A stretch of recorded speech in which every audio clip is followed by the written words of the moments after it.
कहीं गिन्नी, कहाँ गई हो? हाँ, देखो तुम्हें क्या क्या चीजें चाहिए, थोड़ा लिख कर दे दो ना। असल में क्या है कि काम की वजह से मुझे याद नहीं रहता।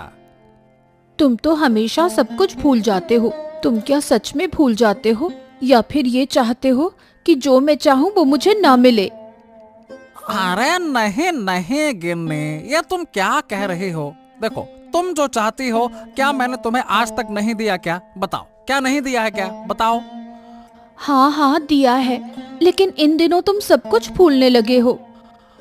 अरे भूल नहीं रहा हूँ, असल में जानती हो, रोज नई नई चीजें देना कुछ खास नहीं रहता। मैंने सोचा कि एक दिन हफ्ते में तुम्हें जो चाहिए वो सब तुम्हारे सामने लाकर रख दूंगा, तब तुम खुश रहोगे और मुझे अच्छे अच्छे पकवान बनाकर खिलाओगे। क्यों? ठीक है, देख लेंगे। वैसे सुनो, आज आते समय एक बस्ता चावल ले आना, घर में चावल खत्म हो रहे हैं। ये लो, बिल्कुल जैसे ही ऑर्डर करोगी सामने ले आकर रख दूंगा। और देखो, चारों तरफ लोग 2 वक्त की रोटी के लिए तरस रहे हैं। हाँ। तुम ठीक कहते हो, वही मेरी छोटी बहन है, कहाँ से उसे पकड़ लिया, उस भिखारी से शादी कर ली। अब देखो, 2 वक्त की रोटी के लिए आंसू बहा रही होगी। हाँ, तो फिर बताओ, तुम्हारे जैसा सुख और कैसे मिला है? अब बताओ, मैंने तुम्हें अच्छे से रखा है या फिर नहीं? बताओ। हाँ, सच में तुम मुझे बहुत अच्छे से रखते हो। मुझे खाने पीने की कोई कमी नहीं होती। हर महीने तुम मुझे 5 साड़ी देते हो और गहनों की तो कोई कमी ही नहीं है। हाँ, और तुम्हारी बहन? हाँ, अरे उसे तो साल भर में एक कपड़ा भी नहीं मिलता।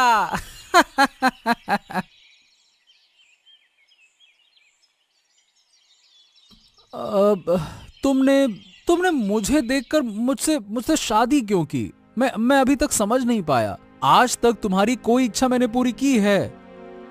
सुनो, तुम रोज उठते ही यही रोना रोने लगते हो। मैंने तुमसे पहले ही कह दिया था, मुझे पैसा दौलत या किसी चीज का कोई मोह नहीं है। मैंने सिर्फ एक अच्छे दिल के इंसान को चाहा था। मैं इसी के लिए हमेशा ऊपर वाले से दुआ करती थी और इसीलिए मैंने तुमसे शादी की। अरे तो पसंद का कोई तरीका भी तो होना चाहिए था। अगर मैं तुम्हारी जगह होता ना, तो मैं कभी भी खुद को पसंद नहीं करता। हाँ। तुम तो मुझे भी पसंद नहीं करते, ये बात तो तुम्हारी बातों से ही समझ आ जाती है। अरे ये क्या कह रही हो तुम? ये देखो, तुम रोज उठते हो और मुझे यही बातें सुनाते हो। इसी बात से समझ आता है कि शायद तुम मुझे छोड़कर किसी और से शादी करना चाहते हो। हाँ, ये क्या क्या क्या बात क्या कर रही हो तुम? ऐसा मैं कभी सोच नहीं सकता। असल में जब कोई आदमी अपनी पत्नी को ना बहुत सी चीजें देता है तो मुझे बहुत दर्द होता है। मैंने तुम्हें 6 महीने पहले एक साड़ी दी थी, वही अब तक पहनी हुई हो। मुझे ज्यादा कुछ नहीं चाहिए, जो कुछ भी है उसमें मैं खुश हूँ। मैं सिर्फ तुम्हारे साथ इस घर में शांति से अपना जीवन बिताना चाहती हूँ। कोई घर में है? एक बार बाहर आओ। क्या हुआ? क्या चाहिए यहाँ? मैं कब से रास्ते पर चल रही हूँ, तू मुझे दया करके थोड़ा पानी दे दे।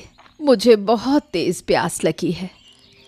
जैसे ही बड़ा घर देखा, पानी मांगना शुरू कर दिया। फिर पानी के नाम पर क्या क्या मांगोगी? इसका कोई ठिकाना है? नहीं, मैं कुछ नहीं मांगूंगी। मुझे सिर्फ थोड़ा पानी चाहिए। मुझे सच में बहुत प्यास लगी है। अब मैं और नहीं चल सकती। पानी वानी कुछ नहीं है, तुम यहाँ से चली जाओ। तू ऐसा क्यों बोल रही है? मैं तो तुझसे मदद लेने आई थी। ऐसे बहुत से भिखारी आते हैं, पहले पानी मांगते हैं, फिर खाना मांगते हैं, फिर पैसे मांगते हैं, फिर ऐसा बर्ताव करते हैं जैसे सारा सामान हमारे पास रखा हो। ऐसा मत कह, मैं ऐसी नहीं हूँ। अगर तू मुझे पानी देगी तो मैं तुझे बहुत आशीर्वाद दूंगी। क्या मैं उन आशीर्वादों को खा लूंगी? चुपचाप यहाँ से चली जाओ, अपना समय बर्बाद मत करो। ठीक है, मैं जा रही हूँ, लेकिन याद रखना, जिस तरह से तू मुझसे पेश आई है, यही बर्ताव लोग कभी नहीं भूलेंगे।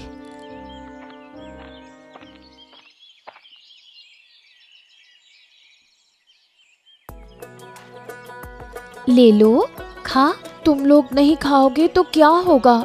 तुम्हारे लिए सुबह से बहुत सारा खाना रखा है, खा लो ना।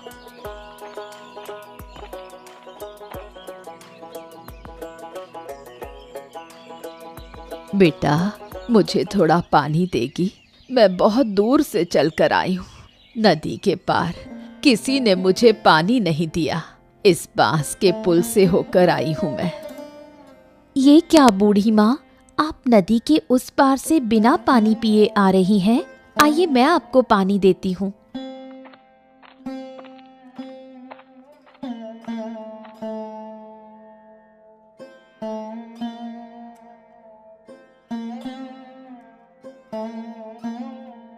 आहा, बहुत शांति मिली है बेटा। सच में इतनी शांति मुझे पहले कभी नहीं मिली। पर आपको रास्ते में किसी ने पानी क्यों नहीं दिया? मुझे तो यही समझ में नहीं आ रहा। पानी देने में तो पैसे नहीं लगते। ये बात हर कोई नहीं समझता बेटा। मैं नदी के पार एक बड़े घर में गई थी। वहाँ की बहू ने मुझे दूर धक्का दे दिया। अरे समझ गई, बहन ने आपके साथ ऐसा बुरा व्यवहार किया। बहन? वो तुम्हारी बहन है क्या? हाँ बूढ़ी माँ, वो मेरी अपनी बहन है। उसकी शादी बड़े घर में हुई है। वो बहुत अमीर है। अमीर हो सकती है, लेकिन उसका दिल बहुत छोटा है। किसी की परवाह नहीं करती। जो असहाय लोगों की मदद करनी चाहिए, वो नहीं समझती। तू तो बहुत अच्छी है बेटा। तू इस झोपड़ी में रहती है, लेकिन तेरा दिल बहुत बड़ा है। मैं आशीर्वाद देती हूँ बेटा, तुम लोग हमेशा खुश रहो। आप अब कहाँ जाएंगी बूढ़ी माँ? मेरे पास कोई जगह नहीं है। मैं रास्ते रास्ते घूमती रहती हूँ, देखती हूँ कि कहीं वृद्धाश्रम में जगह मिल जाए। अब मैं चलती हूँ बेटा, तुम लोग अच्छे से रहो।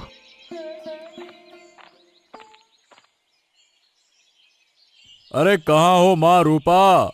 देखो तो, मैं आ गया हूँ। अरे कहाँ गई थी? बाहर आओ। ओहो, तुम आ गए हो? मुझे विश्वास नहीं हो रहा। सच में तुमने मुझे बहुत बड़ा तोहफा दिया है। आओ आओ, मेरे बड़े घर में आओ। वाह, तुम्हारे घर में आकर कितना आरामदायक महसूस हो रहा है। तुम सोच भी नहीं सकती, मेरा दिल बार बार तुमसे मिलने का करता है। हाँ, मैंने तुमसे कितनी बार कहा है, अकेले मत रहो, हमारे घर में आकर रहो। देखो, इस बड़े घर में हम सिर्फ 2 लोग रहते हैं। तुम्हारे आने से कोई परेशानी नहीं होगी। अरे नहीं माँ, वो नहीं हो सकता। बेटी के घर में आकर रहने पर लोग क्या कहेंगे, बताओ। हाँ, तुम कैसी हो? हम लोग अच्छे हैं बापू। तुमने मुझे अच्छा घर दिखाकर शादी करवा दी, लेकिन हाँ, वो तो सही है कि तुम खुश हो। हाँ, अच्छी बात है। हाँ, यही तो चाहिए था। तुम लोग खुश रहोगे तो मैं खुश रहूंगा। हाँ बापू, मैं बहुत खुश हूँ। मुझे हर चीज बिना मांगे मिल जाती है। अच्छा बापू, अब बताओ, अचानक यहाँ आना कैसे हुआ? अरे हाँ, असल बात तो बताना ही भूल गया।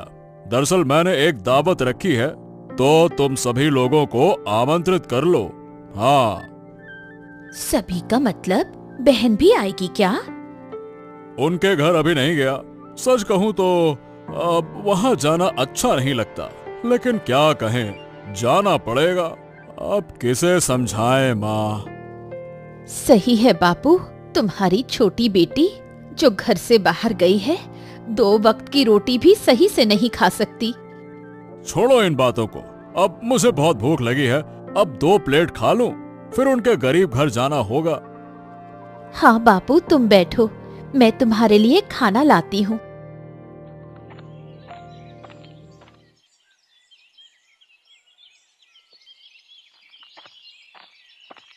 ओह बापू, तुम, मेरा सौभाग्य कि तुम मेरे घर आए।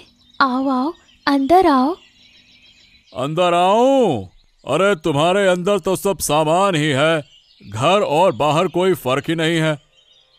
हाँ बापू, छोटा घर है इसलिए। ठीक है, सुन, ज्यादा देर नहीं बैठूंगा, तुम्हें कुछ बताने आया हूँ। नहीं बापू, ऐसा नहीं है, पहले बैठो, फिर जो कहना हो कहो। हाँ, इस घर में कैसे रहती है वो तो तुम जानती हो। बाप रे बाप, आते ही मुझे घबराहट हो रही है। लेकिन मुझे तो बहुत अच्छा लगता है बापू, मैं बहुत शांति से यहाँ रहती हूँ। हाँ, वो तो देख ही रहा हूँ कि कितनी शांति से रह रही हो। 6 महीने पहले जो कपड़ा पहना था वही अब तक पहनी हो। अरे ये सब क्या है? अच्छा ठीक है, रहने दो। मुझे कुछ ज्यादा नहीं चाहिए बापू, मैं थोड़े में ही संतुष्ट हूँ। अगर तुम ठीक हो तो वही अच्छा है। अब मैं एक बात कहने आया था। परसों मैं अपने घर में दावत रख रहा हूँ। तुम्हारी बहन और जमाई बाबू को भी बुला लिया है। तुम दोनों भी आओ, अच्छा खाना खाकर जाना, ठीक है? क्या खास मौका है दावत का बापू? अब कोई खास मौका नहीं है, बस मेरा मन किया तो दावत दे दी। हाँ ठीक है बापू, मैं उस दिन उन्हें लेकर आ जाऊंगी। हाँ ठीक है, फिर वही बात हो गई। चलो अब मैं जाता हूँ, यहाँ ज्यादा देर रुक नहीं सकता, अच्छा नहीं लग रहा है। चलो मैं जाता हूँ।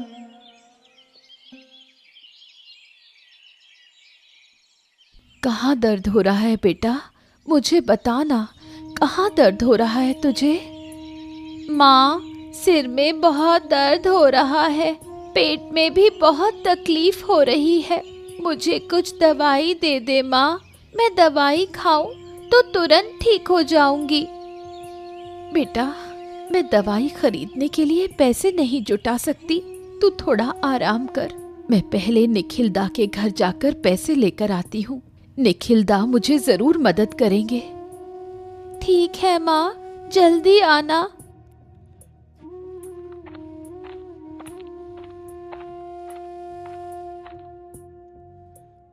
निखिलदा, कृपया मेरी मदद कीजिए, मेरी बेटी बहुत बीमार है, दवाई खरीदने के लिए मेरे पास एक भी रुपया नहीं है, अगर तुम मुझे कुछ पैसे दे दो तो बहुत अच्छा होगा।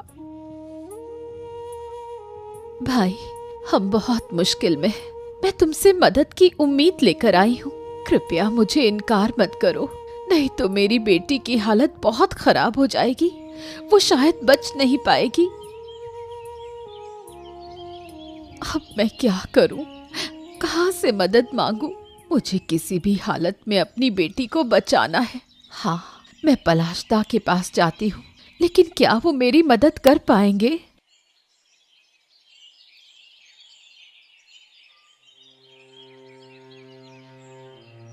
पलाशदा, घर पर हो क्या? अरे नीलिमा दी, तुम यहाँ क्या कर रही हो और तुम्हारा चेहरा इतना उदास क्यों है? क्या हुआ है? मेरी बेटी की तबीयत बहुत खराब है, दवाई खरीदने के लिए मेरे पास पैसे नहीं है। निखिलदा के पास गई थी, लेकिन उन्होंने मदद नहीं की। अब मेरी बेटी बिना इलाज के मर जाएगी। तुम मत रो दीदी, हम हैं ना।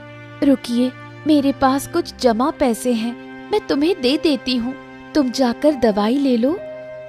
तू अपने जमा किए हुए पैसे मुझे दवाई के लिए देगी? क्यों नहीं दूंगी, मुझे लगता है इन पैसों की तुम्हें जरूरत है, इसलिए मैं तुम्हें दे रही हूँ।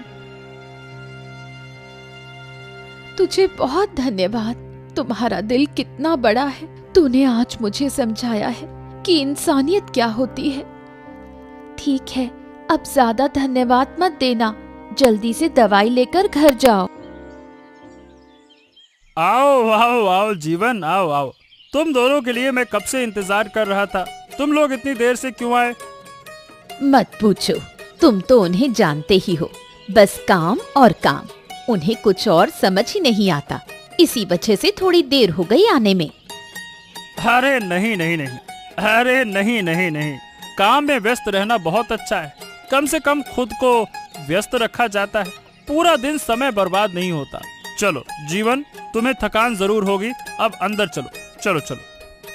क्या बताऊं, जल्दी में कोई मिठाई भी नहीं ला पाई।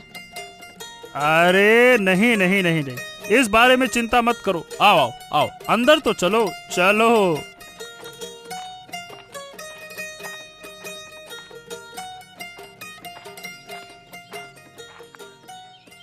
कैसे हो बाबू, तबीयत कैसी है? हाँ ठीक हूँ ठीक हूँ। क्या बात है, तुम्हें आने में इतना समय क्यों लगा? क्या कर रहे थे? दरअसल बाबू, मेरे घर के पड़ोस में एक बच्ची की तबीयत बहुत खराब थी। हम उसे देखने गए थे तो उसकी माँ ने हमें जाने नहीं दिया। अरे बाबू, क्या कोई हमारे साथ इस तरह व्यवहार करता है? नहीं बाबू, असल में हम उनकी फैमिली को बहुत प्यार करते हैं, इसी वजह से हमें आने में देर हो गई। ठीक है, अब ज्यादा बात मत करो। तुम दोनों के लिए घर के पास वाले होटल में एक जगह करवाई है, अब जाओ वहाँ आराम करो। ठीक है बाबू, हम वहाँ जा रहे हैं।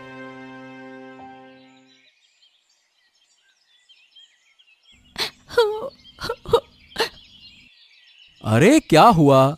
तुम फिर से रो क्यों रही हो? क्या तुम्हारा दिमाग खराब हो गया है क्या?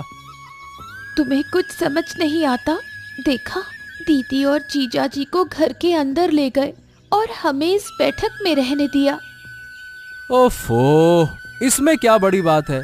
अगर उन्होंने हमें रहने दिया तो क्या फर्क पड़ता है? वो तो सही है, लेकिन जब हमें घर में जगह दी तो खाना भी हमें अलग अलग देना चाहिए था। क्या तुम नहीं समझ पा रहे हो? गिन्नी, तुम चुप रहो। नहीं, चुप नहीं रहूंगी। हर चीज की एक हद होती है। अरे रुको रूपा, बड़ी बहू को मछली का बड़ा सिर दो। कितनी मेहनत से मैंने उसे बाजार से लाया है, दो। हाँ बाबू, ये लो।